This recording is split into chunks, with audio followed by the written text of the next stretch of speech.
everybody? Welcome back to TJ Warren TV. Welcome back to the 110th episode of the American Idiot Show. Our returning champion, Jez is Arsenal, is here with us, people. Give it up in the chat. Jez, how you doing, man? I'm all good, mate. Looking forward to this show. We couldn't do it last week for various reasons, sadly. Al got lost in a forest, but yes. I was camping. Al decided to go fishing, which I thought was taking the piss, really. You know what I mean? No, fair play, man. Fair play. And yeah, I'm really enjoying. Looking forward to this show this week, man. Thank you for inviting me on once again. Absolutely, my guy. Dal, how you doing, man? How is the forest? How is the Pacific Northwest doing? If you saw the pictures of Lake Polina, yeah, it's stunningly beautiful in Central Oregon. You sent me a few. I sent some to Jez too. It's I would give for you guys to be on the boat with me, throwing your line in the water. It is one of the most peaceful places I've been now, like 2 years in a row there, with my friend Dave and his dad Bob. Shout out them, of course. But yeah, no, it's great. It's a great time. I've been doing this with a few buddies from high school. Some I've known since about kindergarten, for about 7 or 8 years now. It's our guys' weekend away from the wives and kids and life, essentially. But yeah, so I've cut down on other things as well. My alcohol and marijuana intake is pretty much gone. So I'm happy to declare that I'm like on the road to really recovery. So that's a good thing to hear. Yay! But other than that, no, things are good, and I'm ready to pound City 4-0. Oh. We're gonna talk about the confidence because man, big up Don C. I want to get your guys' opinion, and big up Don C every single time, and big up Dal for your sobriety, man. That's fantastic. Thanks, man. And appreciate that. We're gonna be here to support every single time. Thank you very much. I got a lot. Reverting over to the football, I got a lot of shit the other day on American Waffle because I predicted an Arsenal win and a convincing one. I want to talk about, and I got a lot of shit because people say, "Oh, TJ, you're the American League gunner. Oh, TJ, you're always negative. Oh, TJ, you always point. You can never celebrate a win. You're this guy. You're always pointing out something bad." Remember how when we did the match review, Dal, everybody in the chat was like, "Why can't you just be happy?" There is a difference between supporting the club and supporting the manager. I just think we have the depth. We have the personnel to outduel City at home. Dal, Jez, I mean, am I overconfident? Like, what do you guys think? Go on, Jez. Yeah, Jez. No, I mean, I think you have every right to be positive.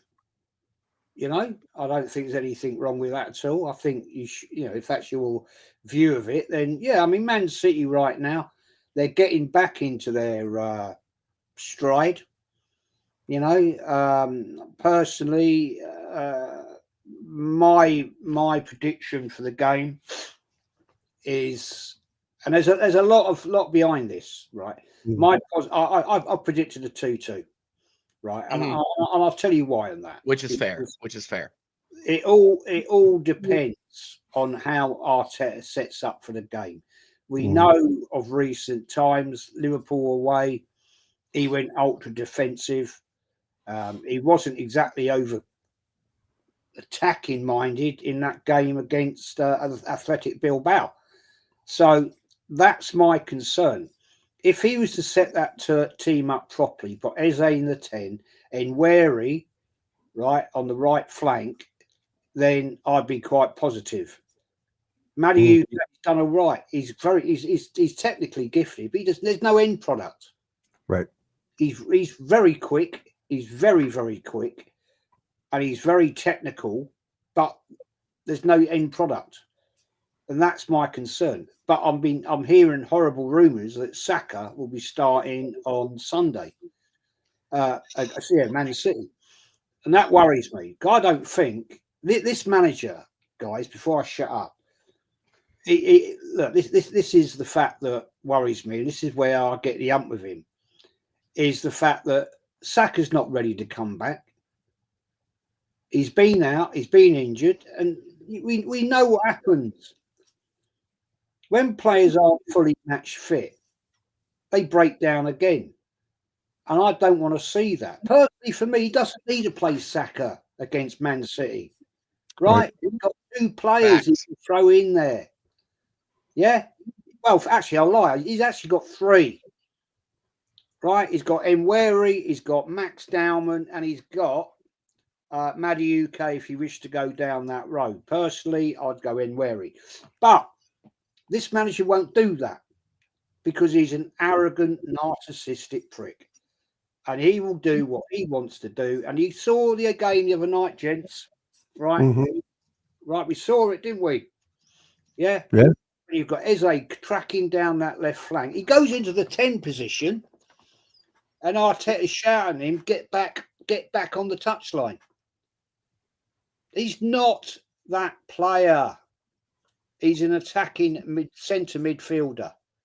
But I'll shut up there and we'll. You hit it right. You hit it right on the head. Like, look, 100%. I think the way that we set up is so important. And if this Arteta guy sets up anything like he did against Liverpool, any way he did in that game against Athletic Club, bro, get him. I want to say get him out. Like, get him out because you have all of the squad depth. You have a starting 11 that is arguably the best in the Premier League next to Liverpool's, obviously. You have to use these players in the positions and utilize them the way that they need to be utilized. Mikel Merino in the 8 is dead. Stop doing it. Stop it.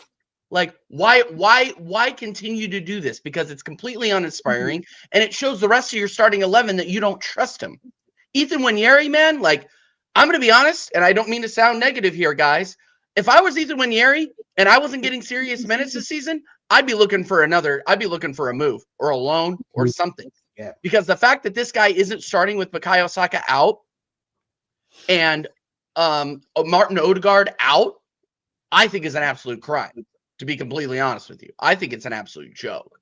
But what do you think, Dal? Well, no, I agree with both of you wholeheartedly. You know, bring up Hendo. We've had this conversation. Like, is Nwaneri the next Emile Smith Rowe? You know, it's completely reflective of how he was treated under Arteta. Usually sparingly here and there to go and, you know, we're down 2-1 and throw Smith Rowe in to get that goal in the 80th minute or something. And that's what we don't, that doesn't progress Nwaneri. I think Jez is right, is that we need to, and you as well, TJ, we need to play these players to their strengths, to the positions they're comfortable in, to the positions that they know, that they've been trained in, etc. You know, my only thing is with Eze on the left is that if he plays more centrally left, I get it, because we know what he can do more centrally. But when his heels are on the touchline, I don't know where Arteta thinks that's productive, you know, and that what that does is that forces Gyökeres to do all the work himself. You know, it's counterproductive to use these players and not in the right positions. Nwaneri on the right with Eze in the 10 will bring something to it, right? At least we'll have an attack that we didn't have against Liverpool. We'll have an improved attack that we didn't have against Bilbao. And how he just doesn't see this, I don't get it, man. I don't get it. And I agree. Like, if Odegaard's in there, it slows things down. Mistakes happen on Odegaard's watch. And we can go back even to Declan Rice, who was not very good against Bilbao. How many times did we see Rice chasing their center mid, you know, just kind of chasing everything? And I still don't think he was 100% fit for that game. So, you know, the thing I want to see is like the setup.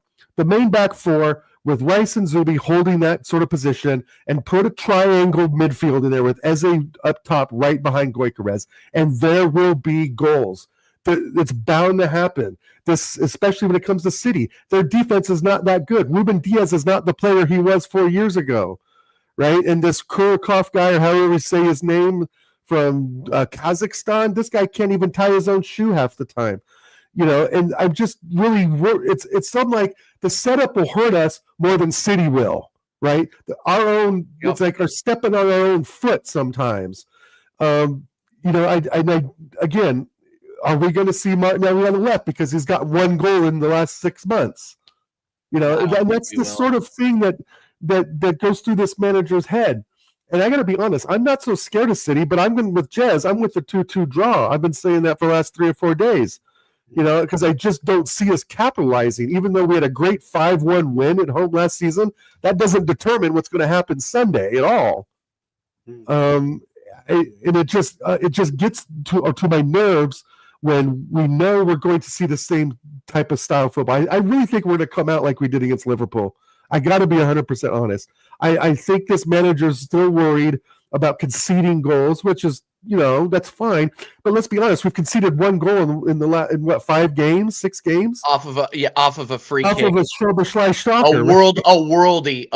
Yeah. So I mean, the defense, we shouldn't be so concerned about that. It's getting the goals so we can get to this trophy, what we need to be lifting at the end of the season. And the defense isn't going to do that, because if we're keeping goals out but not scoring, what are we really doing then? Then we're on the path for 14 more draws. No, exactly right. And look, when you set up with 3 CDMs, it shows what kind of match you're like. It shows the amount of respect that you're giving to the club and to your opposition anyway. I think going in there against Athletic Bilbao with 3 CDMs was taking the piss. And as soon as we put on any sort of attacking players, we scored immediately. Like Martinelli goes on there, scores immediately. Trossard goes in there, scores immediately. And big up Martinelli, by the way. Like, the guy has been down in the dumps for the last 2 years. He goes out there, like you were singing during the match review. Redemption song. Unbelievable performance from Martinelli. You can tell that it was extremely important to the team as well. Calafiore pointing to his name and all that shit on the end. Like, it was great for vibes for the club. But the Premier League is different. This Man City game is different. You cannot line up 3 CDMs against this team, because that just shows the Emirates that you are negative and you do not believe in your team to attack effectively. Okay. And I'm afraid, because of how bad Man City is on the transition, that he is going to set up defensively, let Man City have the ball and hit him on the counter. You don't necessarily need to do that, in my opinion. Make sure that you line up more attackers, like Declan Rice and Zubamendi as double pivot 6s. Maybe have, obviously have Rice be that left-sided box to box. Like, I think that's more than enough defense to lock with Mosquera and Gabriel behind him. More than enough to lock up Holland. More than enough. We've seen that Gabriel can do it. Gabriel had a field day. Sleep had a field day last season with them at the Emirates. So why not just I agree, put Ethan in the 10, even put Eze in the 10. I'm fine with that. Right. But make sure that there is creativity there, because if not, you're gonna be like, okay, well, set piece FC. We're just gonna hope for corners, and we're gonna try to get it in and hope Gabriel puts his head on it. Like, I just think it's completely uninspiring if he does that again. And look, like, we have done, and I'll shut up after this because I know I'm going on a little bit of a rant here. We have done so much. Big up Don Berta to bring in all of this talent during the transfer market here. The problem is that you've put a Ferrari in the hands of a driver like me. Okay? I can drive a regular car. I can't drive a race car. Neither can Mikel Arteta. No. So that is my point, is that this guy needs to show that he can use these players and trust these players to do what they need to do. You don't need to be too pragmatic. Go out there, play free-flowing football, and I think we can win. I think we can score 3 on these guys. Screw Donnarumma. I think we can do it. I 100% think we can do it. But we need to have creativity out there, not just on the flank. I'm not just talking about Eze. I'm not just talking about Eze on the left, because that guy cuts in and pretends like he's a second 10. I completely agree with what you guys said. But if you do the 3 CDM thing, man, like, you're just showing Man City way too much respect, in my opinion. Big up Ashaba. Big up everybody here from Jez's channel as well. Make sure that you smash the like. Make sure that you are subscribing to Jez is Arsenal. The link is in the title already. But Jez, how do you think we set up? against these guys? Well, look, respectfully, I don't want to see Odegaard. I don't think he will. He had a bad. I think he's still injured, right? Yeah, He has to still be out. There was Rushing talk. back Saka, though, I agree with what you said, Jez. Absolutely don't do that. And the thing is, even if he did start, the problem is with Odegaard is he's a 1 in 10 game player. Mhm. You know, 1 game in 10, and he's like, wow. Against Man City, he disappears. Against the big clubs, he disappears. He won't be fully fit, right? He had that injury at the start of the season. Okay, he then comes back and he injures it again. And there was talk. I don't know how true it is, but there was talk he might have to have his shoulder surgery on his shoulder blade. I've not heard anything since. But against Man City, right, you've got to play with intensity. Right. You've got to play and go for them. Because if this manager sets it up that we're going to be defensive at the Emirates, that is such a negative thing to do. We are at home. Yeah. So we should be going out and taking them apart. Now, I don't believe Rice is fully fit. Mm-hmm. He looked out of school to me the other night. He wasn't playing with the normal impetus that he would normally play. So, look, this manager now has got choices. He's got options. Facts. He can choose. Gyökeres has got to start, no question. No question at all. Havertz is out, so that's a bonus. I would start. That's a plus. That's unkind, I know, but you know, come on, guys, you know that the first. Havertz hobbled so Eze could sign with Arsenal and run. Well, you know, the first opportunity he'll play Havertz. You know that. Yep, 100%. Agreed. That's a given, right? We all know that one. But he's got opportunities now. He could start Martinelli. I would give the boy a run, give him a good half. If it ain't working, you can switch it out because you could then bring in another player in that position. Why not be different? Why not be controversial, Dow, TJ? Right? Why not be controversial and start Nweri on the left? Right. He's been there once or twice, right? He's got the speed. And he's a young man that wants to prove himself. You could also then be a little bit different and go with Max Dowman out on the right. I know it's a risk. But these are 2 young men that want to prove themselves. Stick Eze in 10. That's where he wants to be. That's where he wants to play. So do that one. We know the defence is pretty much the defence we've played all season in what we've got. Mosquera is doing okay. Should Saliba come back, Jez? Sorry to interrupt. Should Saliba come back? Does Saliba start? He's not match fit, mate. Right. I agree. In my opinion, no reason to. Mosquera's been doing a fantastic job. Facts. I think. Different game to being fit, to being match fit. You know, we've all played sports at whatever we've done, and you know the difference. You might feel fit, but if you're not match fit, it's a different bloody game. Especially in the fast-paced game that the Premier League is. Our goalkeeper, well, that's a given, right? And captain should be Gabriel, in my opinion. I thought he did a good job the other night. Agreed.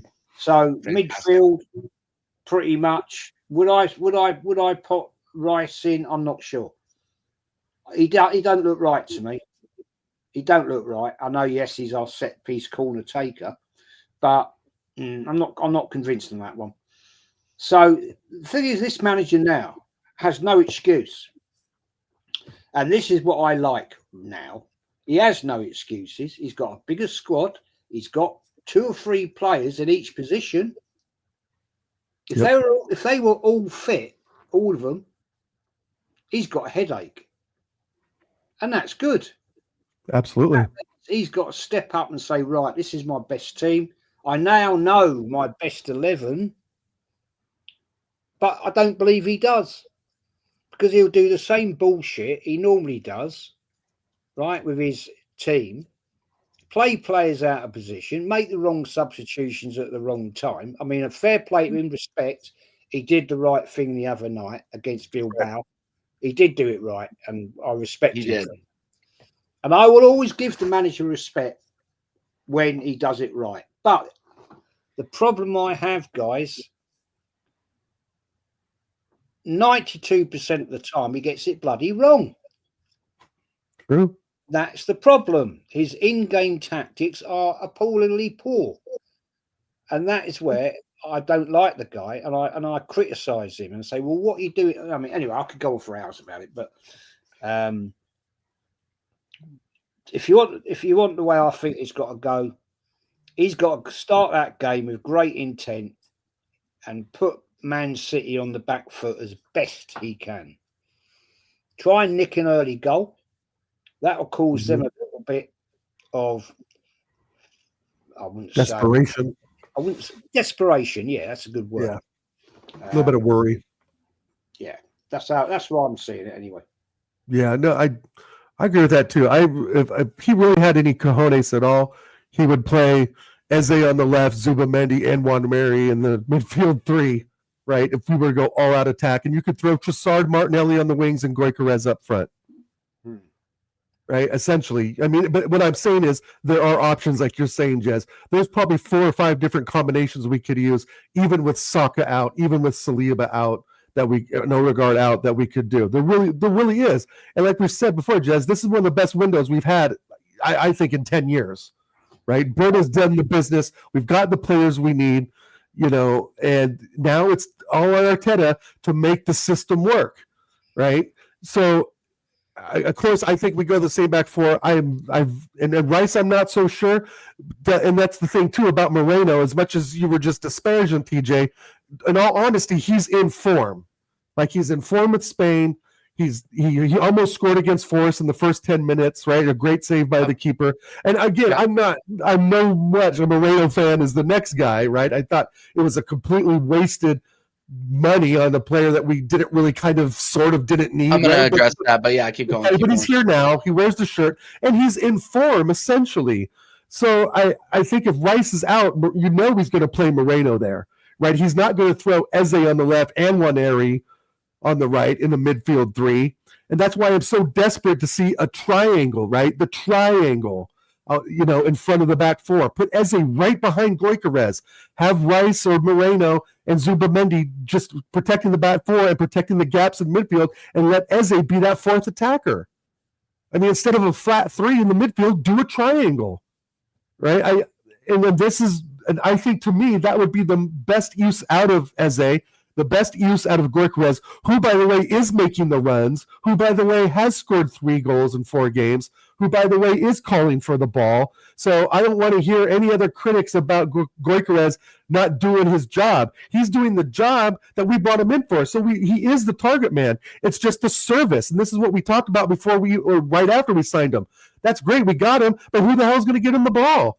And again, if Sporting Lisbon can figure it out, I'm sure Super Mick can figure it out as well, right? If the Sporting midfield can get this guy to score 92 goals in Portuguese league, etc., I get it. But still, it's 92 freaking goals in 2 seasons. So something in that Sporting makeup was helping this guy score, is my point, right?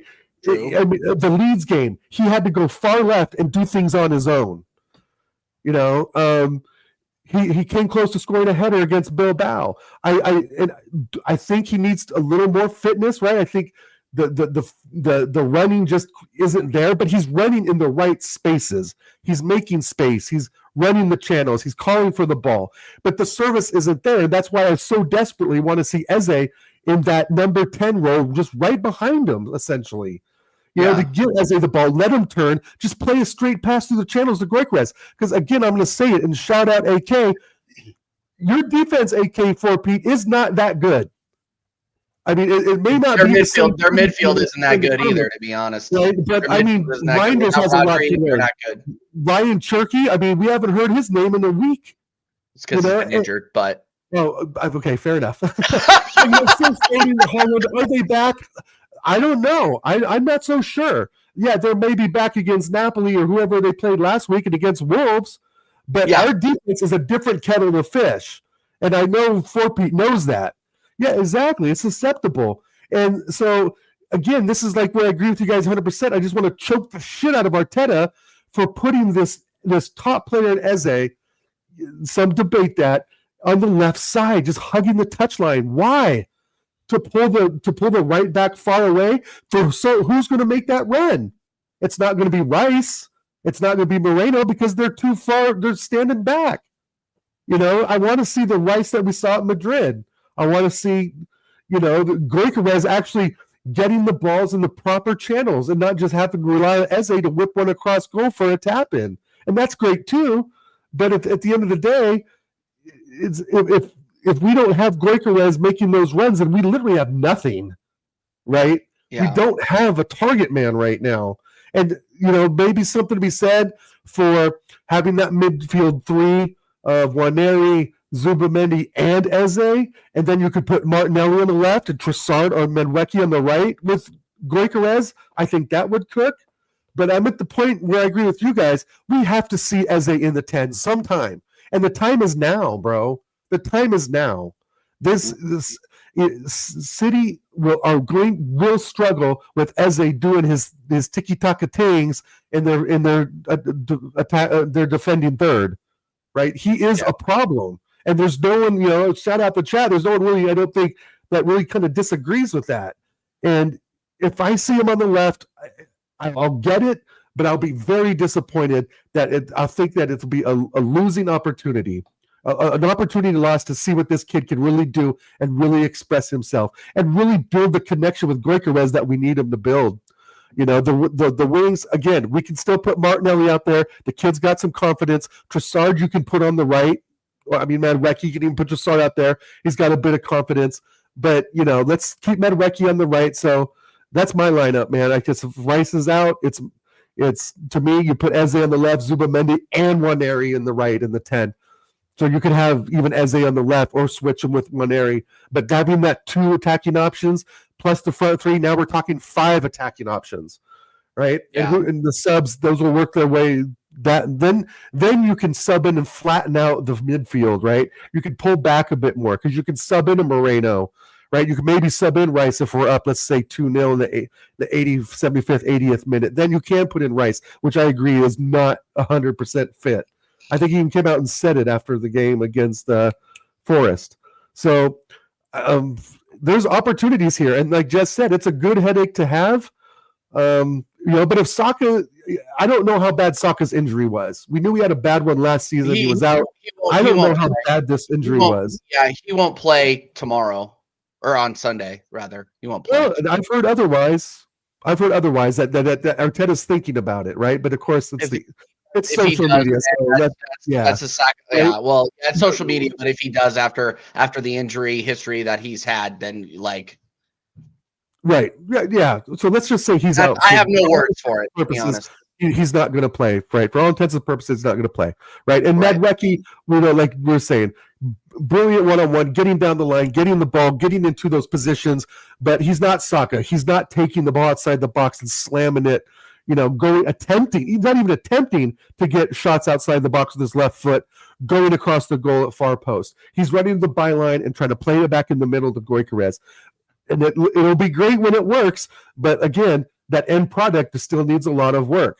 And, and I think if Nwaneri's even on the right, I don't know if that changes so much, you guys. As much as I want to see Nwaneri in the game, is putting him at right wing for Menweki really the option? Because what if he still just doesn't do what we need him to do, right?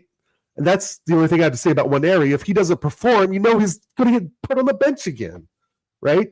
Endo Smith Rowe, just a different kid, So it's like play them to their strengths. I would really crap myself if I saw Eze, Zubimendi, and Nwaneri in the midfield 3, But again, it would be 5 attacking options instead of 4. Yeah, I don't think so. I'm looking at while you guys were talking, I was looking at the injury report. It doesn't look like Declan Rice is on it. So I think Declan Rice will probably start. Here's how I'm thinking. Here's how I would set up, but I'm not Mikel Arteta. All right. Obviously, you got David Raya in net. You got we know it's going to be Calafiori on the left. Right. We know. So I'll just go ahead and say that. Gabriel Mascara, Urian Timber going up there, making the overlap, inverting it if he needs to. AK4 Pete even set it up here. He thinks Timber's going to be a problem. I believe that's true. Like Timber's looked a little sus going backwards and playing defense a little bit, but going forwards, he's an absolute menace. We got the Paille pivot, as my guy Corey would say, with Declan Rice and Zubamendi. And then in the 10, Nwaneri. Put Nwaneri in. We're at home. Put Nwaneri in. There's no reason. And honestly, like, you can have them flip. Like, you don't need to stay in those positions. Like, right. You can have Eze in the middle running, running the midfield, quarterbacking the midfield. You don't necessarily need Nwaneri there. And you see Nwaneri going out to the left, going out to the right sometimes. And Eze cuts, as you said earlier, Dal, cuts in. He wants to cut in. Let him do it. Let him create. I don't care if he's playing left wing. If he sees something in the middle, let him create. That's the biggest problem that I have with Mikel Arteta, is that his system is so rigid. He loses his mind whenever a player goes out and makes an individual decision. These guys got to Arsenal on their footballing ability. So go out there and let them make footballing decisions. Right. And Eberechi Eze is one of the best in the Premier League at making those decisions. I believe that wholly. So that was why I was so excited when he came to Arsenal, because this is another catalyst, somebody on the left or in the 10 that is just another creative outlet, especially when we have a striker like Gyökeres who needs that. Right. He needs it. So out on the left, I'm going Eze. On the right, you got to Madueke was so good against Forest. He was so good, but it's just a different profile. I think Man City are there to be gotten at. So I think you need somebody starting on the right that will take on his man. And that's why I'm going with Madueke on the right, Eze on the left, Gyökeres in the middle. And I think that's more than enough. But I would not at all be surprised if you see Merino in the first half. I would not be surprised at all, because Dal, you were right. He is, as a footballer in his last few matches with Arsenal and Spain, he has been on form. The problem is I think most of that was with Spain. Everybody's gassing him up because I get that. Yeah, for sure. But Mikel Arteta, unless he's playing him as a false 9, he's not. He doesn't put him in a position to do anything that plays to his strengths, in my opinion. Either play him as a 6 or play him as a 9. If you're not going to do that, he's isolated. He doesn't look like he knows what he's doing. And he looked like that against Bilbao, which, this guy used to play Bilbao 3 times a year minimum. And he looked lost out there. Right. Like, how do you do that? How do you make that happen? You're coaching a system and you're making the players play to that system. That's why I don't like having a Pep Guardiola offshoot. Big up Pep Guardiola. I think he is he's obviously one of the best managers of a generation, but he coaches the creativity out of players, and Arteta does the same thing because he's of that school. Mm-hmm. So yeah, that's my over the probably over the top rant. Thanks everyone for being here. Yeah, all right, yeah, guys. Yeah, we'll see you later. We'll see you later. Yeah. Anyway. No, I'm just kidding. Something there that maybe we should look at is the fact that and I've been talking with a few other non-YouTube people, Arsenal fans, nothing to do with YouTube. And they're pretty much the same opinion as me, in the fact that we know that Arteta is a very arrogant man. And he likes to do what he wants to do. And the fact that we've seen it with bringing players back too soon from injury, blah, blah, and we've seen all of that, right? I don't want to see Saka at the weekend because we know it's going to happen. He'll get injured again. Probably. And there's also an element here that somebody was chatting to me about, that he wants to play Eze on that left flank and Grocker is where he is because he didn't want those players. He wanted Sesko. These players, let's put it right on the table, or as Kenny would say, put your nuts on the table. It's the fact nuts on the table. He's that arrogant and a narcissistic person that he will say, well, that's where you're going to play Eze, and that's where you're going to play Grockers. And because he didn't really want him. He didn't really want him. True. And he seems to be, to me, the sort of manager. And he's done it before, guys. He's done this before with players, right? When he first got this team with Emery's players, Pepe, right? He didn't like him, didn't want him. Pepe's now ripping it up. Had a great game the other night. But this manager, as I've said last season, he's like a top, no, that's the wrong term. He's like a very good jockey, right? With a top class racehorse. Right. Holding it back. He's holding it back. He's holding it back. And he actually wants, it's almost like he wants to expose players for their failings rather than actually get them there and use them to their best ability. And that, to me, is one of his biggest failings. Yeah. No, I completely agree. Right, but he wants to take all the praise when they perform at the same time, right? Like he'll put them in positions to fail, but it's all me when they perform well. Can I ask you this question, guys, chat, whoever, right? Interesting what's going on behind the scenes now, right? Tim Lewis has gone out of the club. Garlic Head stepping in. I honestly do believe that Josh Kroenke is making some big changes behind the scenes and saying, right, yeah, this has gone on for too long now. Like Tim Lewis he's had an easy ride, hasn't he, for about 8 years? Yeah. Easy ride. With a big paycheck. With a big paycheck, Jez. Coining it in. I don't know how much he was earning a year, but it'd be a few million. Yeah. Now he's gone. We don't know whether he left or whether he was binned. But at the end of the day, I think Josh Kroenke, and we know they had that meeting between Berta and Arteta, and his statement was, it's time to win trophies. Now, other point, right? And you can debate this as if you want, up to you. Josh Kroenke has been to every single game this season.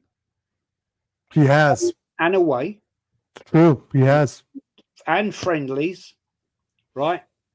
So he's now, I think, making a statement and thinking, right, I want to see what's really happening here. I think Josh Kroenke, if you want my honest opinion, has put his trust in Berta, because it was Josh Kroenke that brought him in. Let's put it right. It wasn't Arteta, right? He's put his, and Berta's just sitting there like this. As I said last night on the show, he's like a spider now, sitting in his web, and he's waiting. And I would not be at all surprised if Berta is already behind the scenes tapping up a manager ready to jump in the door when Arteta goes out. Because if Arteta don't win nothing this year, he'll be gone. Yep, I agree with that. Whether he gets sacked or resigns, I don't think he'll resign. I'll tell you what I think would happen. My prediction. He will be asked to leave. Mm-hmm. They'll say, right, we'll give you your severance pay, whatever that is, for the rest of your contract. He's here till 2027. Right. So here's your money. F off. Right. And within a week, you'll see another man walk in that door. because I think he's under major pressure now. Oh, absolutely. He looked stressed the other night. Mm-hmm. Being funny, he looked very, very stressed against Bilbao. And all right, we won 2-0. Good substitutions, Arteta. Yep. Well done. I'll respect you for it. Well done. But I think right now, Josh Kroenke is sitting there watching along with Berta. And I would not be at all surprised if Berta's already tapped somebody up and said, look, be ready. The plane will be there. You're coming up. And this one could only hope. Let me ask you, Jez. Sorry, go ahead. That's okay. So, Jez, I agree with you. It's really, in Berta's view, it's getting the most out of the money that's spent, right? It's getting it's not only do we want the best out of the players to express themselves on the pitch, but Berta wants the most ROI on his investments, essentially, right? And so do the Cronkies, TJ. You've said this after show. They want to win. So I want to dispel the rumor for anyone watching right now that thinks the Cronkies don't want to lift a title is crazy. Again, they like money and trophies. Well, yeah, like any owner would, right? I mean, and that's the state of the world we're in any sport, right? The owners want to win. You want the highest honors, right? So, and I agree with you, Jez. And to be honest, I think they're really looking at Glasner right now because they want the best out of Eze. I think he's the one they're really looking at. If they're going to do it, it's going to be Areola, I think. Okay. But I think Glasner has more power because he's won 2 trophies in 3 months. And he got the best out of Eze, meaning that they'll find a manager that'll get the best out of their investments, right? That's my point I'm trying to make. They'll get the best out of their investments. Obviously, that they have to perform on the pitch, but it's like you said, $1 billion spent. You bring Berta in and you spend another 250 to 260 million on top players, Eze Gyökeres, right? And Zubimendi, which I would say is a top player, right? So Berta's not only looking at it from a footballing stance, but from a financial stance. And so is Josh Kroenke, which he should be. And he should be sitting there like this because the critical thinking that isn't negativity. Critically thinking and critically talking about the club isn't negative. It's what it does is it pieces the inconsistencies together to form a more well-rounded opinion based on data and facts. And the data and the facts reveal that we spent $1 billion and we haven't won the Prem in 5 or 6 years under a manager who's won nothing. He's won nothing. He has no pedigree of winning anything.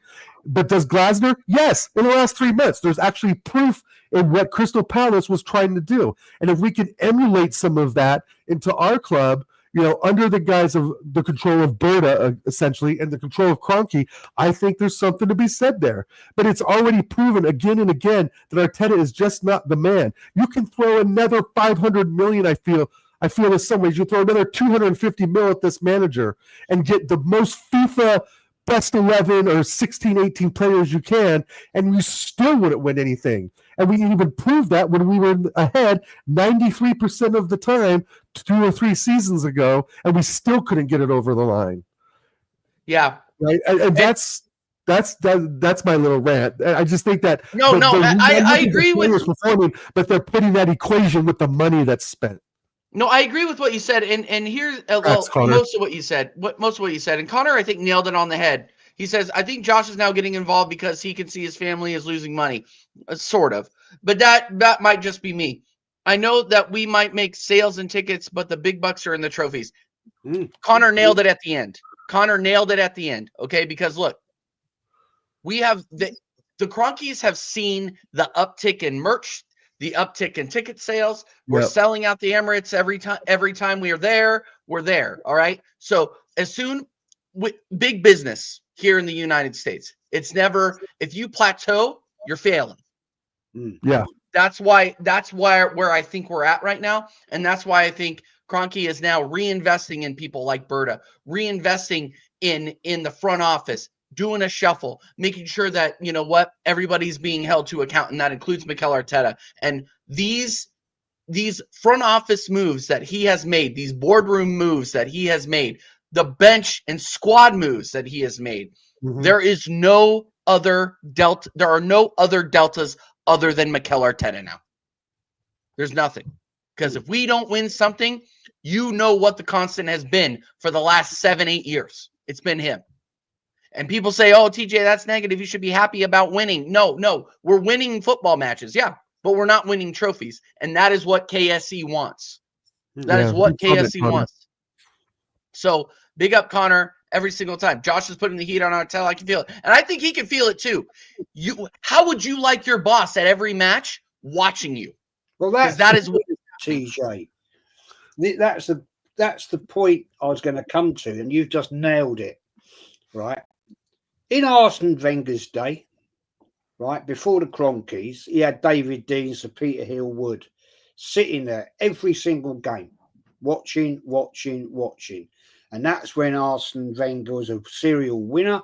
The club was a serial winners, winning, competitions, Premier Leagues and all that, right? Right now, Arteta is in an unprecedented situation because he knows in the directors' boxes and all that, he's got the club's owner watching him. Right. And you've got Berta, right, reporting back to Josh Kroenke and the board. That's his job. He's technical director. He will be asked every Monday or whatever for a report. Now, in your jobs, right, whatever, but you got your big boss looking over your shoulder. What's going on? I don't like that feeling. Oh, dude. Oh, it's the worst. I was about to say it. I hate it. That actually, saying that gave me anxiety. Yeah, I think I need an aspirin after that one, Jez. Jeez. That's how it works. When you got the big wigs looking and going, there's something off. Yeah. Good point. You've got a project now going on, whatever it is. I mean, we're not going to go into what you do, and you've got the big bosses that are going to get a report off you every week. Right. Or your immediate boss is saying, well, we've failed on this aspect, we've failed on this one, we've done all right on this bit, we've done all right on that bit, but we showed failed up to work on time. Yeah, I mean, right. Yeah, like what are we? Yeah, no, fuck, Jez. Very. Now you're putting the fear down on me a bit. Thanks, Jez. I'm here on work hours actually. No, right. But that's shit. I never thought of it that way. Right. And so, but that relationship then even becomes more crucial. Right. And you're right. They're checking the yes and no's. Does he show up on time? Yes. Does he perform like the others? Oh, kind of. Yeah, no. But that's good, guys. This is what we've wanted. This is really what we've wanted. Some oversight on what this manager's doing, right? We wanted someone to check those boxes, the yes and no's. And fine, if, hey, one weekend all the boxes are checked yes, and we go out and beat City 4-0 or 3-0, then yes, he has earned the position again for that week. But we're at the point now, again, like Melvin said it, like we've gone 6-7 years with this manager. He considers the fucking Charity Shield a trophy. So what levels are we talking about here? Like what level does he need to reach for the approval? And I'm with you guys. I think he's really sweating it out, especially this season, especially with the money that's spent and the talent that we now have on hand. If second is a failure. Bar none. Second's a failure. We should be cruising through the domestic cups.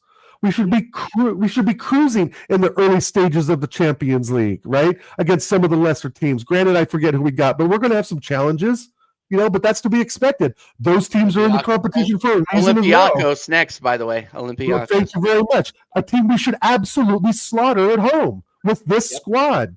Right? I wasn't saying this 2 or 3 years ago. I wasn't saying it when we were taking Rob Holding off the freaking bench. Right? I mean, we have improved. And there's, many of the pundits out there have said this is one of the best looking Arsenal squads, but it's up to Arteta to find a way to make them play together and take off these freaking constraints, man. Stop constraining these players. And that's what's going to hurt us in the end. And again, I still don't think we win it this season.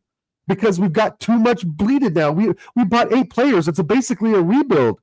They're not all going to click together to lift a trophy.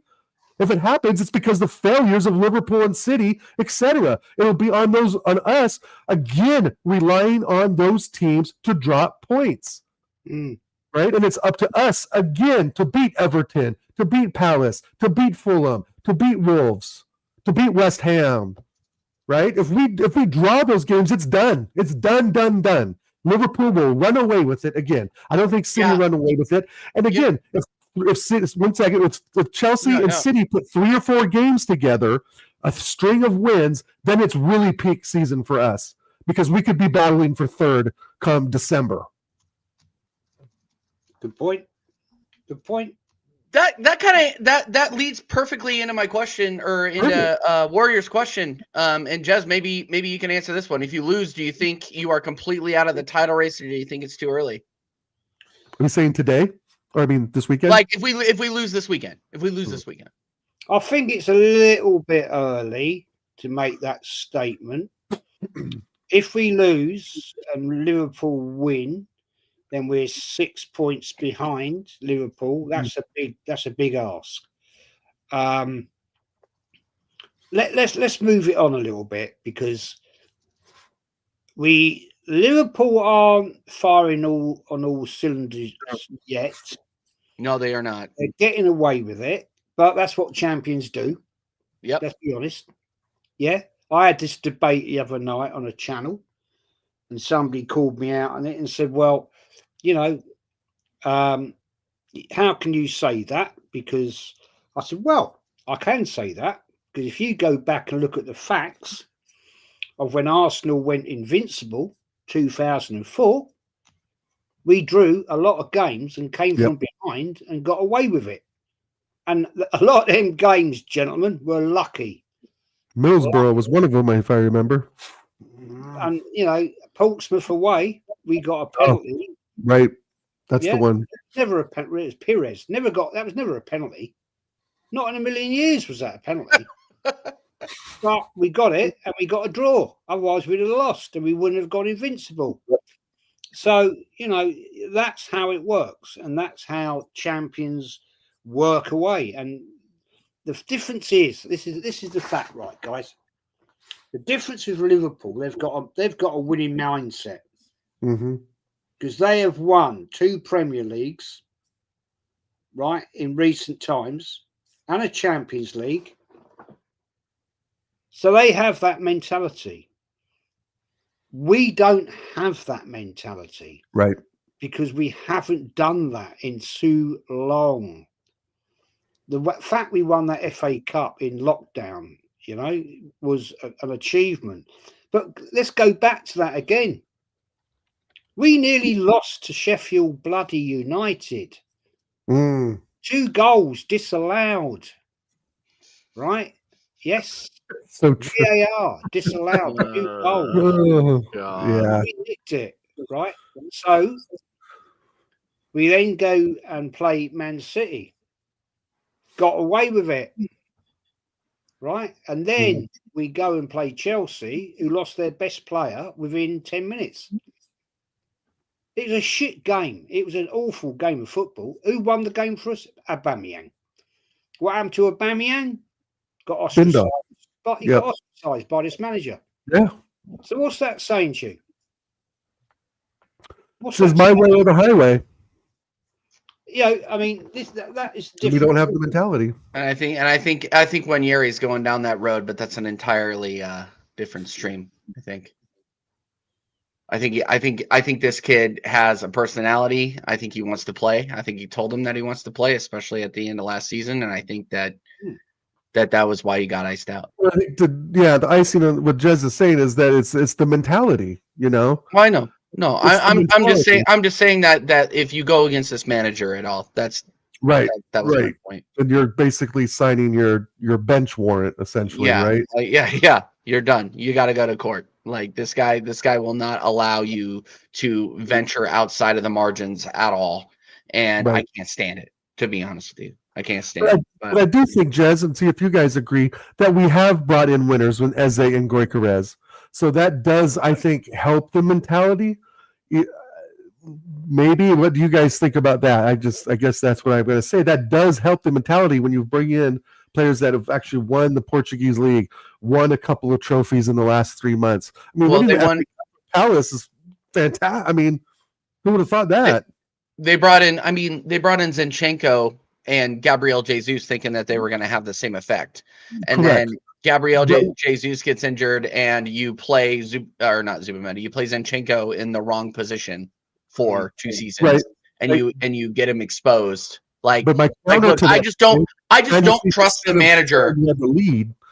Yeah. I mean, and this is the theme of the whole show, right? Is that we've been talking about is that I don't trust this manager to utilize these players in positions where they can excel. Right. That's really the beginning and the end of it. So look, like I wanna at the end of the season apologize to Arteta and say, you know what? I apologize for everything I said. You won me a trophy. You won me the Prem. You won me the champs. I was wrong. But right now, it's looking like the same old, because we are underperforming. We're looking negative. We're being too pragmatic. You know, every time we do a match preview, Jez and Dow on another channel, another Arsenal fan who's a big Arteta in guy will say, "Hey, when was the last time we conceded 3 goals in a match?" Well, it was like, what was it, against like Luton 2 years ago or something? I was just going to say, but that doesn't, that the whole point is that it doesn't matter. When we're losing 2-1 or 2-0 in the games that actually matter, then it being pragmatic gets you nowhere. That's my point. Like, we need to start taking risks. We need to start being the offensive team that I know we can be, while also, building off of the defensive, the defensive structure that we have behind it. So, yeah, like, and Melvin gets it right. I think Arteta's scared to concede first in a game, 100%, because we go into a fucking tailspin when we do. The mentality goes down the toilet, which is why, what is the theme that I've been talking about on this channel for the last 2.5 years that we've been live, is that when this guy goes into a losing streak, he goes into a tailspin. It takes a Herculean effort for us to get out of it. Right. So 100%. And we were not able to get out of it last season with 14 draws. Right. Jess, what's up? The thing is this is the problem we have, is that I'm not going to name the show. I mean, it's that the guy that runs it, he's actually all right, but he has a couple of guys on there that I don't know what they're about. But anyway, there we are. Don't talk about Lee Gunner like that. No, I'm just kidding.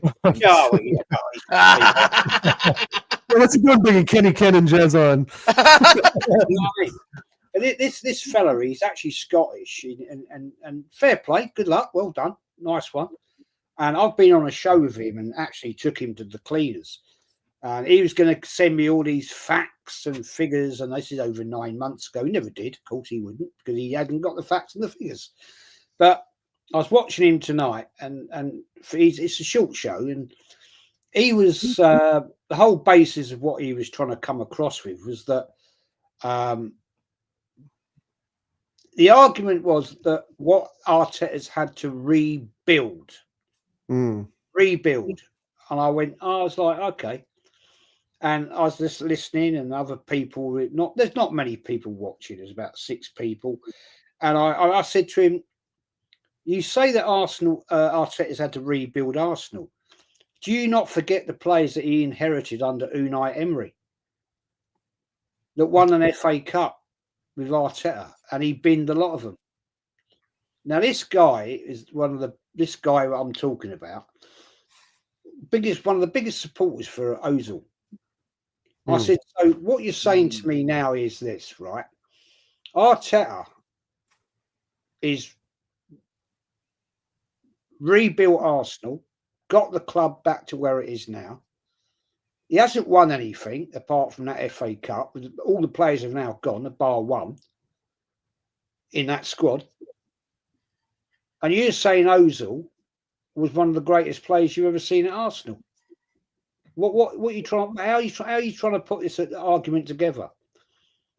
And he was like, "Well, Arteta froze him out." I said, "What the fuck did he do to Aubameyang?" What do we do? Do the same exact way. Opener 2 years running. Yeah. What are you telling me? And this is the problem, boys and gentlemen, and people in the chat. This is what you're dealing with, right? These people will do anything. They'll find anything to defend this manager. When I was on last night, yeah, Shane Gooner's show, The Bruised Banana, great show that. Great Big show. up Shane. Big up Shane Gooner, man. He came out with the facts. The managers that have won with 89 points. Arteta's got 89 points, but he didn't win. Now, this has come from AFTV, right? The worst Arsenal stream in the world, right? This has come from them. He forgot about when Blackburn did it, right? He forgot about that one. Sure, yep. When Conte did it, right? He did it on 91. They choose the narrative. So they choose it to suit their argument. You counter it, right, with lots of ego, not your countryman, thank God. And I'd pray for you lot if he was your countryman, mate. He's just a little more up north. A little more up north. I reckon the FBI would have arrested him. They'll be our 51st state soon. Don't worry. On that show, The Most Wanted, buddy. I mean, what that guy comes out with is absolute drivel. And I was watching him the other night on Dan Potts's, and he does it every time. He rage quits. I mean, Lee was absolutely roasting him, and he couldn't argue. I know who you're talking about. You know, and I'm thinking, why do you even bother trying to argue against people that know 25,000 times more about the club than you'll ever know in your life? Right. It's pathetic. Going up against Lee Gunner, our man Lee, shout out Lee on YouTube, is YouTube suicide. It's not a road. It's not a road that many people want to travel down. Let's just say that. Right. All right, guys, let's get to the predictions because I know Jess has to go here in about 10 minutes. Okay. Let's get to the predictions for this weekend. Participate in the chat. Put your predictions in the chat as well. Absolutely, participate in the chat. Hey, by the way, Kansas City is hosting Premier League mornings here in the U.S. So we got Rebecca Lowe, Tim Howard, Ramin Busto, all those people in town right now. So if you are in the U.S. and watching those broadcasts, you will see me in the background somewhere. I am sure of it. I will be there. Nice. I don't know if I'm going to be here for this game though. The Merseyside Derby starting at 12:30 UK, 6:30 a.m. local for me. Dal 4:30 for you. 4:30 for the Merseyside Derby. 4:30 in the morning. No thanks. I don't want to watch Liverpool come back from 1-1 and win it 2-1 in the 92nd minute. That ain't worth my time. But what do you guys got? Liverpool, Everton at Anfield. Sorry, I'm seeing at least a 2-0 on that for Liverpool. Oh, I said the same thing. Well, close to it. What do you got? What ground? What is it at Anfield? Anfield. 4-0. Oh, 4-0. 4. I don't think they score 4. No, if Isak starts and gets going, Ekiteke, McAllister's fit, Ryan Gravenberch is a beast. They're far better than Everton, and I could see them putting 4 on them. I'll be a little more conservative. Sorry, 3-0 with our man Melbourne. 3-0. Big up Melbourne. Big up Melbourne. Yeah, I'm going to go. He's playing well, but it ain't going to be good enough. Go ahead. Sorry. I don't think Everton are shit though. Everton will stay up. They'll be they're a mid-table club. Let's just be real. Yeah, I'm good, but I'm going 2 on Everton. I'm not convinced that Liverpool or not Everton. Sorry, Liverpool. Sorry, I'm not convinced Liverpool get out of the blocks quick enough to score 4.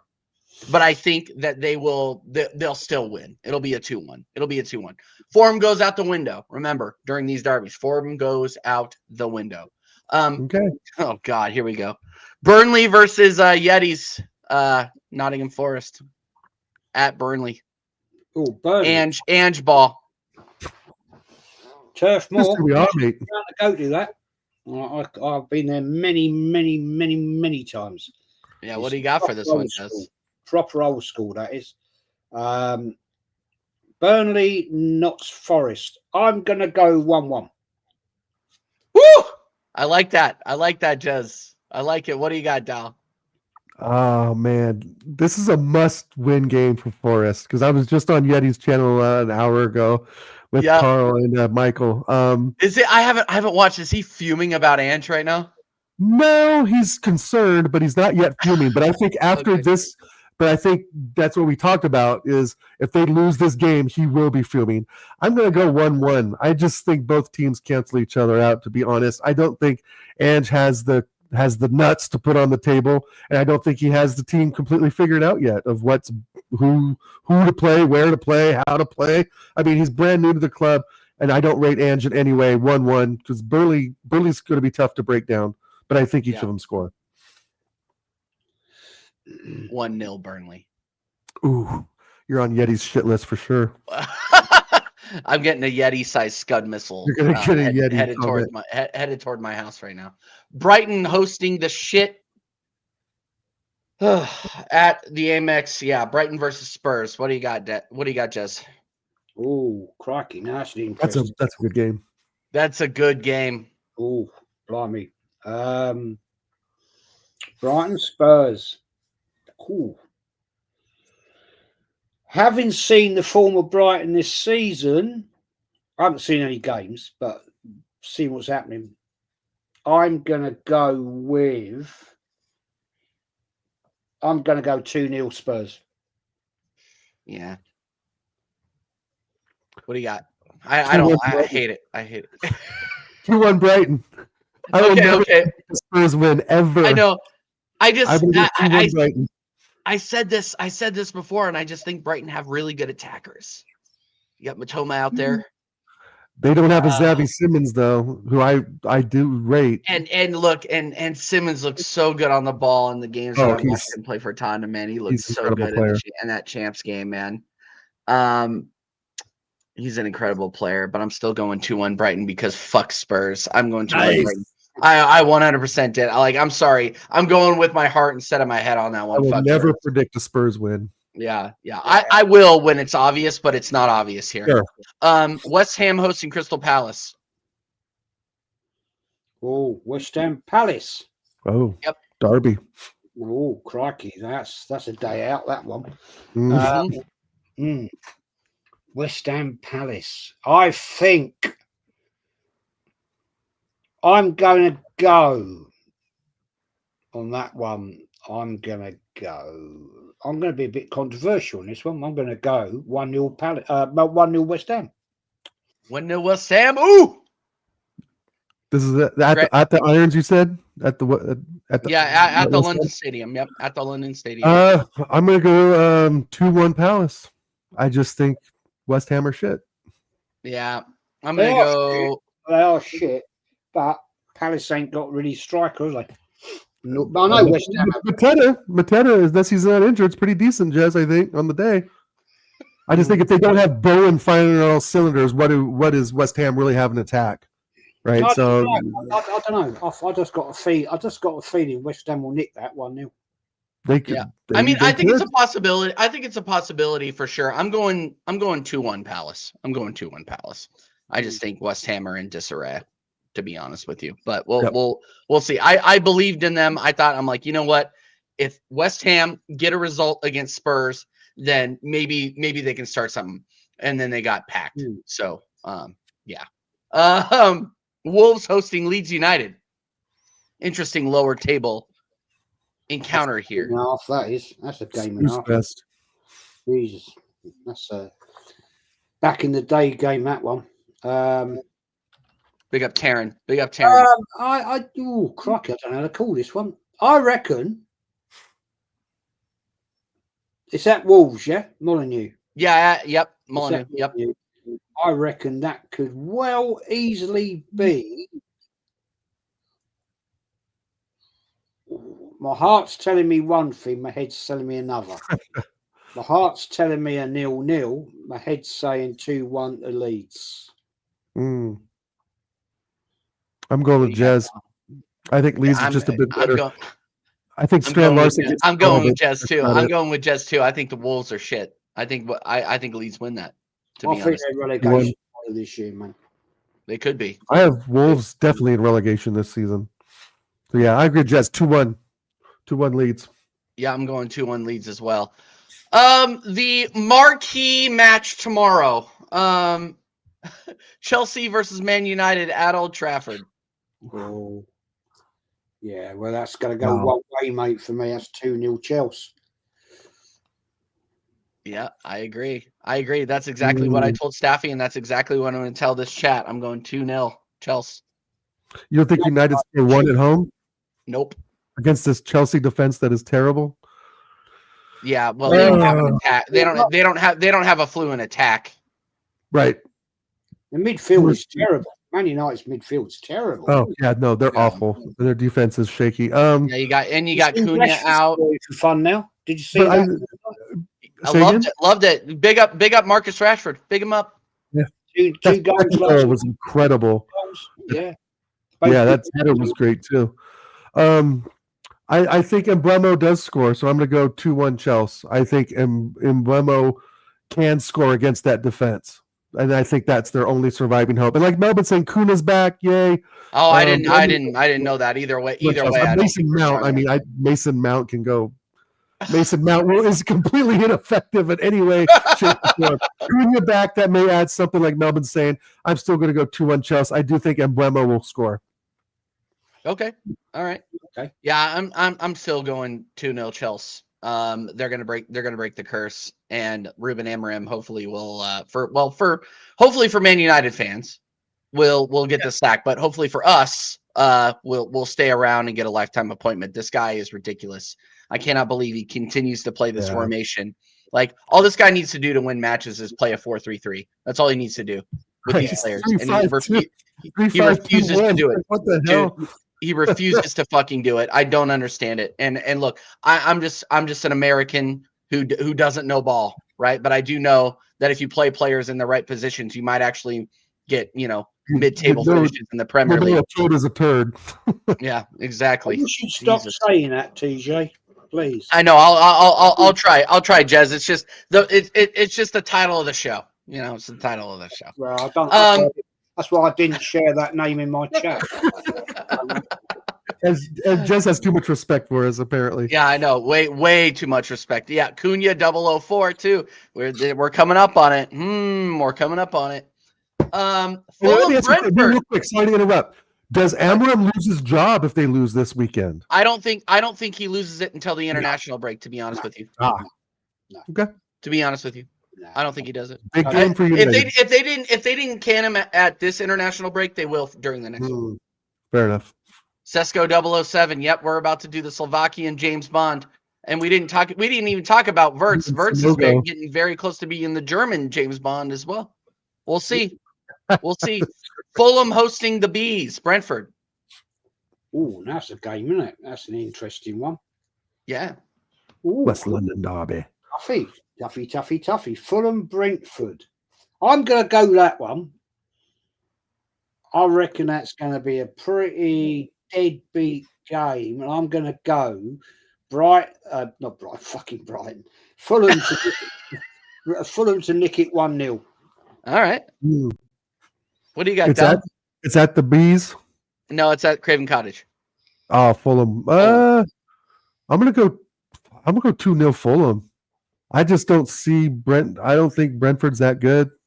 So I'm in Fulham at home, or sometimes a handful, as we've found out. So 2-0 Fulham. All right. Yeah, I think it's going to be a real sloppy, tight game, and I think Fulham are just going to nick it at some point 1-0. Who's their striker? Is it Munez or something like that? Who I think is pretty decent. Who? Yeah. Fulham? Yeah. I thought it was Jimenez. Menez, yeah. Menez, yeah. Yeah, he's decent. Jimenez. No, he is decent. Played for Mexico. He's been a menace for years. I'm gonna go with a gross 1-1. Gross 1-1.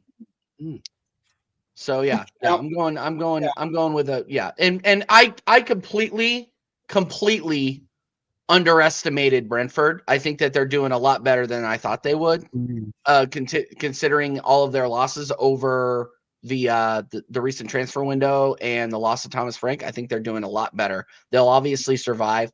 And I think they're going to compete with the mid-table clubs, and obviously are showing that they can compete with the higher of the table clubs. So yeah, Brentford, Fulham. Yeah, I think it's going to be a gross 1-1. This is more interesting. If you had told me at the beginning of the season that this was going to be an interesting matchup, I wouldn't have believed you.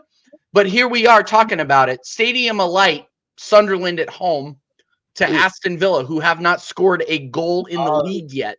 Wow, really? I didn't know. Really. And I think if Aston Villa lose this, Emery is in trouble. Yeah, serious trouble. Big time. So what do you got, Jez? Wow. Tough place to go to Sunderland.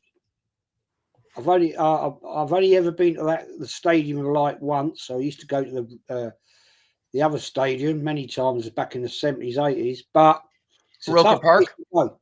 Roker Park. Yeah, Roker Park. Oh, I've only ever seen photos. I wish I could have been. Yeah, what a place that was, man.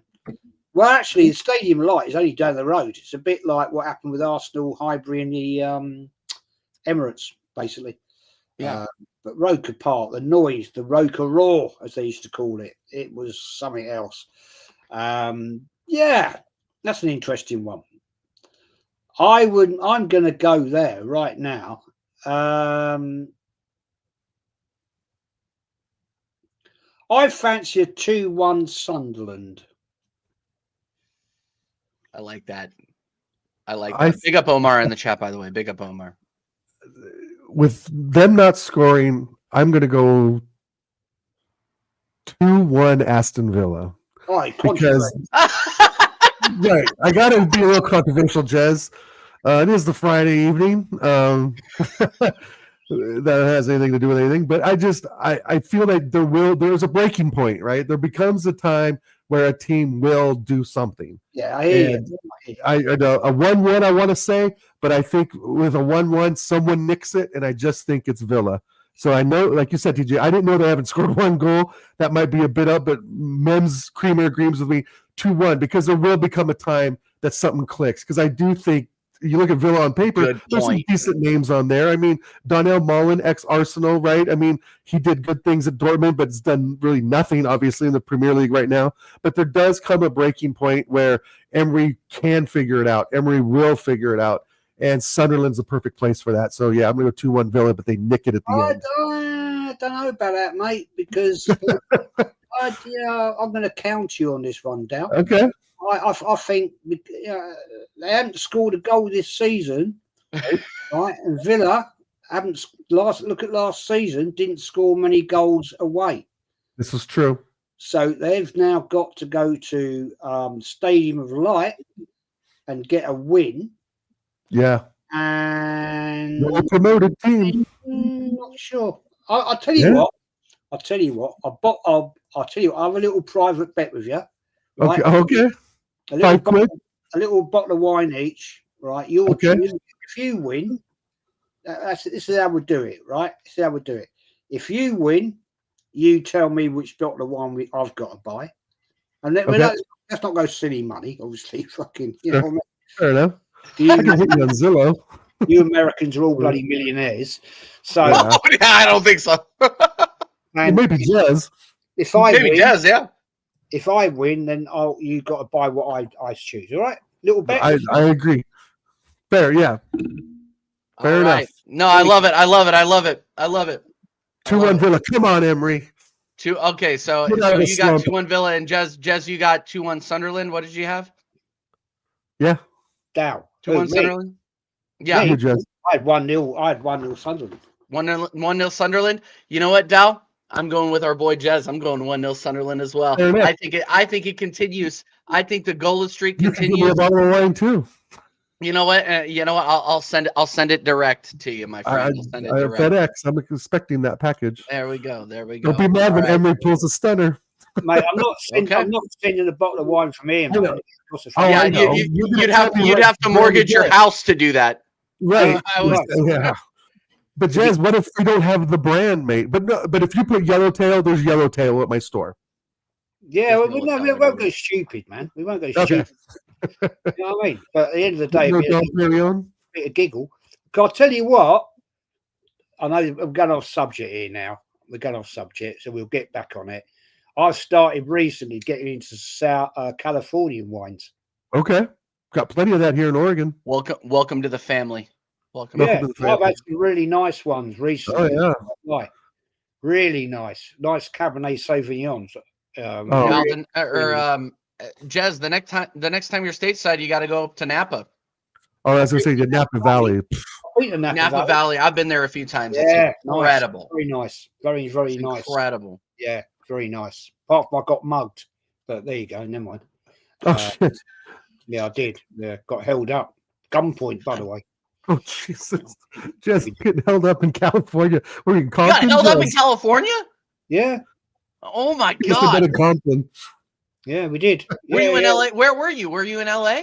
Yeah, Oh yeah. Well, that doesn't. yeah. No, we were driving to our surprise me at all. hotel. No, I'll tell you this very quickly. I'll tell you the story, right? We'd been Okay. out, we'd flown into Los Angeles, right? And we decided to just like take 3 days. We were on our way to New Zealand, actually. Hmm. We'd flown from Heathrow to Los Angeles, Air New Zealand, and just decided to spend 3 or 4 days in Los Angeles, right? We'd never really been and explored. And so we went out, we hired a car and everything like that, and trawling around, stayed at this place. Nice, lovely, like an estate type hotel, lovely place. Mhm. Driving back, we got a puncture, right, on a highway. And we pulled off up the off ramp, right?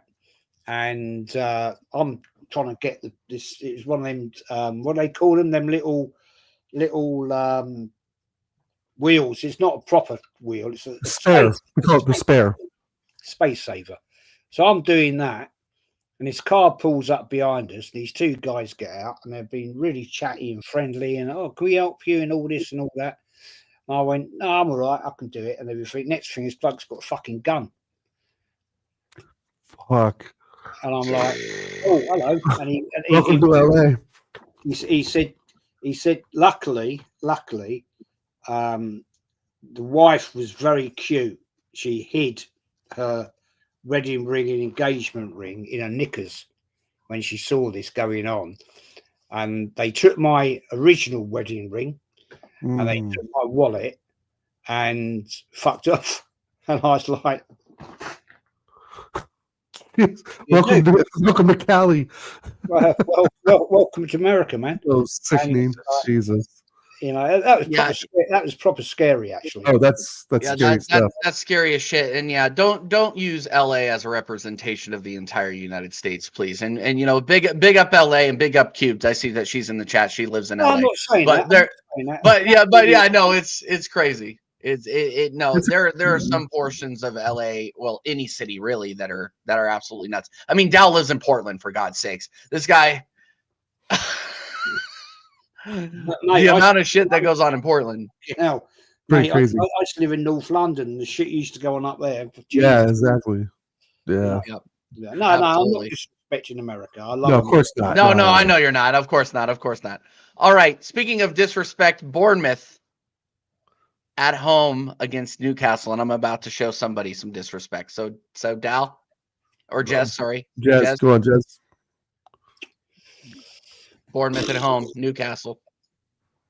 Who's at home? Bournemouth. Oh, crikey, that's another tricky one.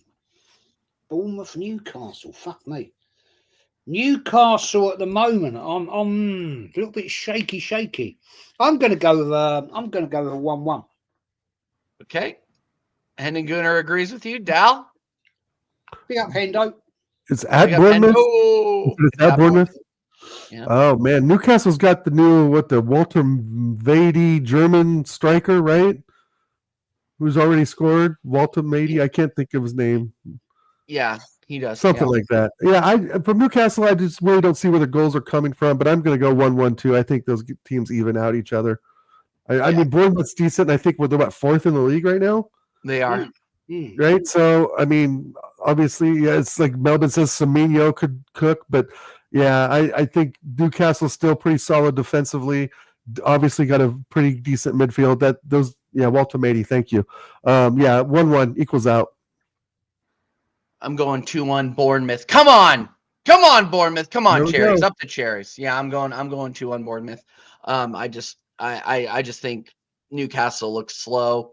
Couldn't score at home against a weaker Barcelona. Obviously, it's Barcelona still, but against a weaker Barcelona, there were portions of the game where they looked good, but they just couldn't execute. So I think Areola has his way with them. I'm going 2-1 Bournemouth. And then go in Newcastle, man, because I love Newcastle as a city. I love the people. I fucking hate Bournemouth. I hate it. I hate the team, and I hate the town. The people are beautiful, but I hate the club. They always. And I've heard the people are beautiful in Newcastle, though. That's what I keep hearing. Stunning place, man. Oh yeah. They are. Dal saying like, go get your tickets right now. That's what Dal is saying. The nightlife in Newcastle. Yeah, Dal, I went out there and hung out with our friend Mama Flossie. Yeah, I was there for 2 days.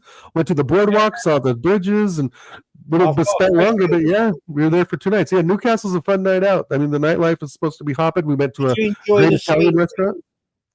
Yes, there is some scenery in Newcastle for sure. They're a little bit tan. You know what I mean, don't you? Yeah, they're a little bit tan, black hair, the big eyelashes, but I get it. Geordie Shore. Nice city. It's a little Geordie Shore-ish, but yeah, for the 2 days it was brilliant. It was great again seeing Mama Flossie. And have you got over the bruises from the wife? Give me one. Yeah, she's still with the kids, so I didn't. Good little dodge and weave. But no, it was fun. It was fun. It was nice. It's a nice city for sure. All right, guys. Last call. Arsenal, Man City. Last call. What do you got?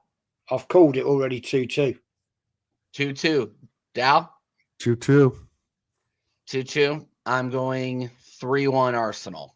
I'm going 3-1 Arsenal. Good for you. Good for you. We will see. We'll see.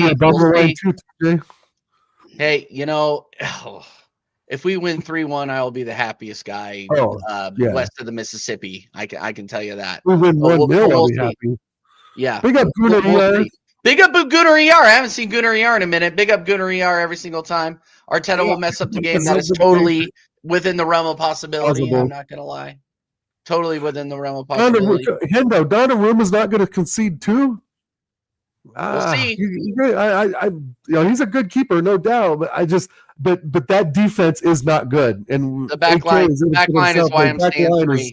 Is shaky. So if Gyökeres gets in the right positions, Hendo, I think he's going to bury a couple, regardless who the keeper is.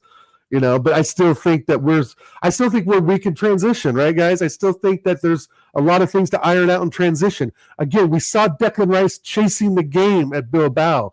We saw Zubamendi chasing these guys down. I think this is right now the most important game of the season. So there's going to be a lot of pressure on Arteta to get it right. And we know we're not going to see the lineups that we've just spent the last hour talking about. Arteta's going to do Arteta things, and that'll kind of be that. And Melvin's right. Gabriel and Diaz is decent, but they are not the same players they were 2 seasons ago.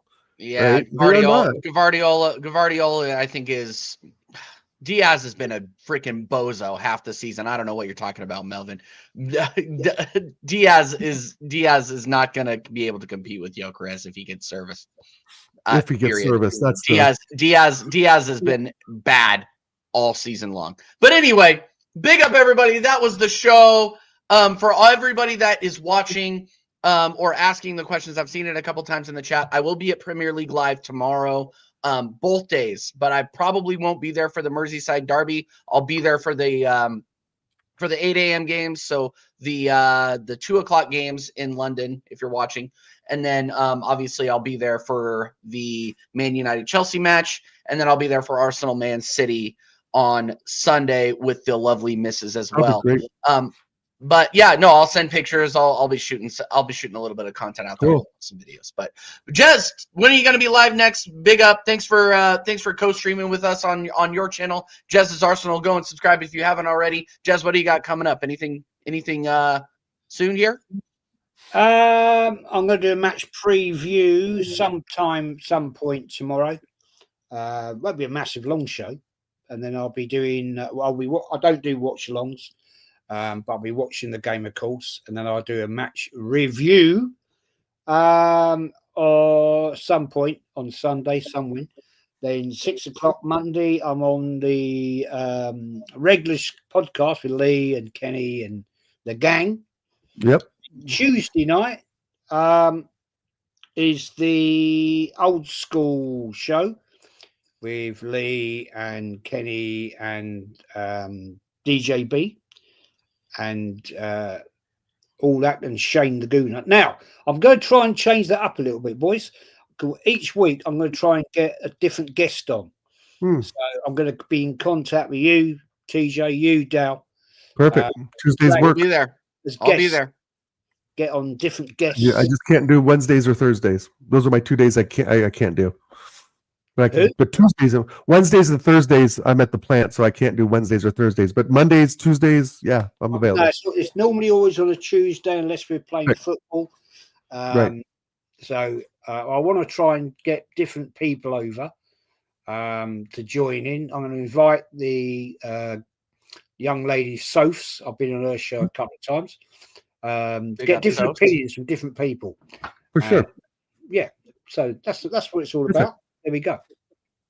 Excellent. All right. Big up, Jez. Go and subscribe to Jez is Arsenal. The link is in the title. Dal, another great show, my guy. Great show.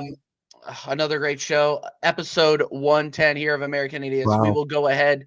Yeah. We've been doing this for a year and a half. Well, 2.5 years now. Jeez, Yep. that long. Fucking Yeah. 2.5 years. We've been doing this.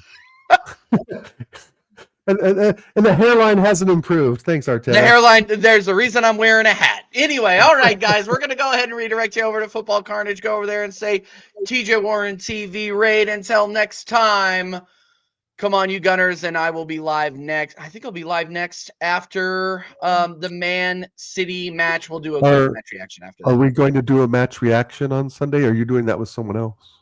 No, we'll do Dal, I only do match reactions with you, my guy. Thank you, friend. We'll see you later.